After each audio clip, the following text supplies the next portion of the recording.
Alam nyo ba na ang kabaliktaran ng pagiging sakim ay pagiging mapagbigay? Kapag ikaw ay mapagbigay, hindi ka sakim. Dahil sa lahat ng marunong magbigay, ito ang kalooban ng Diyos at ito ang kanyang pangako. Magagawa ng Diyos na ibigay sa inyo ang higit pa sa inyong mga pangangailangan para sa lahat ng panahon ay maging sapat kayo sa lahat ng bagay at lagi niyong matulungan ang iba. Ito ay lagi nating naririnig na tanong. Nagbibigay ka ba? Okay lang bang magbigay? Biblical ba ito?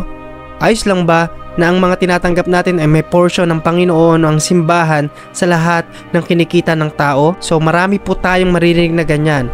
At ang sagot ng Panginoon at ng Biblia ay napakarami rin po patungkol sa pagbibigay. Ang pagbibigay po ay biblical. Dahil sa lahat ng nagbibigay, mahal ng Diyos ang marunong magbigay, ang marunong tumulong at marunong mag-acknowledge ng kanyang kapangyarihan sa kanyang buhay.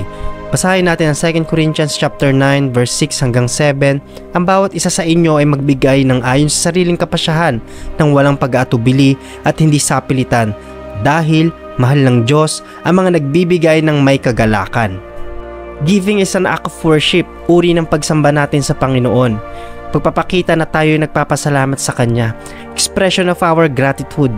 Acknowledging God's grace works in our lives. Kung bakit tayo nagbibigay, pinagpapasalamat natin sa Panginoon na Siya ay kumikilos sa buhay natin at kinakatagpo niya tayo kung bakit po tayo nagbibigay. Hindi po pinipilit sa tao na magbigay siya sa Diyos. Hindi rin pinipilit sa tao na tumulong siya sa nangangailangan sa kapwa niya. Bumubukal po ito lalo na kung ang Espiritu ng Diyos ay nasa tao. Kasi ang pagbibigay, gaya ng sinabi ko kanina, is acknowledging God's grace works in our lives. Expressions of our gratitude. Pagpapasalamat natin na ang Diyos ay nasa atin at kumikilos sa atin. Anumang meron sa atin, nagpapasalamat tayo at sa uri ng pagbibigay, ito ang pagsamba natin sa Panginoon. Marami po kayong maririnig mga kapatid na ang church daw ay pinipilit ang tao na magbigay sa Diyos, magbigay sa simbahan. Kung ikaw ang tatanungin mga kapatid, pagbulayan natin ang salita ng Panginoon. Sa Genesis chapter 4 pa lang po, wala pang kautusan, wala pa si Moises. Ang unang mga tao po after magkasala ay nagpapasalamat na, nag-o-offer na sa Panginoon. Si Cain at si Abel. Pagpapasalamat nila yon na kahit sinumpa ang lupa at nahihirapang kumayod, nagpapasalamat sila dahil hindi nagkakasakit yung kanilang mga alagang hayop. Nagkakaroon pa ng bunga yung mga pananim nila kung bakit sila nagpapasalamat at kinalulugdan ng Diyos ang paghahandog ni Abel. Pagpapasalamat kasi yon at pag-acknowledge na ang Diyos ay gumagawa sa buhay ng tao. Hindi po ito pinipilit, hindi sapilitan, ito'y bumubukal sa tao, lalo na kung ina-acknowledge niya ang Diyos sa buhay niya. At meron tayong ginaganap na mga uri ng pagbibigay sa mga unang mananampalataya, sa panahon po natin, sa mga susunod na henerasyon. Ito po ay tiyak at totoong kumikilos ang Panginoon sa pamamagitan ng mga ganitong uri ng pagbibigay at pagsamba sa Panginoon. Isa sa uri ng pagbibigay ay yung offering. Ang offering is a kind of giving. Walang amount, kahit ano po pwede nyo ibigay basta kung ano ang dinikta ng puso ninyo. Pera ba ito, bagay, kasangkapan, produkto na ibinibigay nyo sa Panginoon, ibinibigay nyo at tinutulong nyo sa simbahan o sa tao. Nagbibigay ka ng ayon doon sa pasya ng puso natin, sa dikta ng budhi natin. Yung hindi ka napipilitan, walang nagtulak sa'yo, walang pumipilit sa'yo.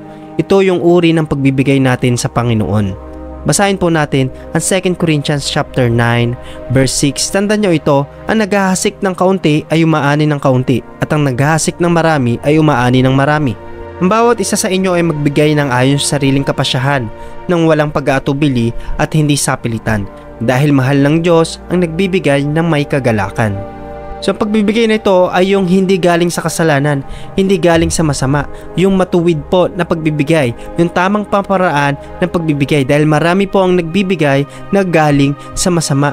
Mga kapatid, pwede natin gamitin ang ating mga pera, ating pagbibigay sa tamang kaparaanan na pagbibigay sa Panginoon. Basahin po natin ang Awit chapter 4 verse 5. Magtiwala kayo sa Panginoon, mag-alay sa Kanya ng tamang handog. Marami ang nagsasabi, sino ang magpapala sa amin? Panginoon, kaawaan niyo po kami. Pinaliligaya niyo ako higit pa kaysa sa mga taong sagana sa pagkain at inumin. Kaya nakakatulog ako ng payapa dahil binabantayan niyo ako, o Panginoon. Ang pagbibigay ayon sa pasya ng ating puso ay kalooban po ng Panginoon. Ano man binigay mo, ito ay merong kapalit ayon po doon sa pasya ng ating puso. Ito ay kalooban ng Diyos at ito ay nararanasan ng mga taong nagbibigay at nananampalataya sa Panginoon. Once nakapagbigay siya, ang Diyos ay hindi papayag na hindi ito suklian.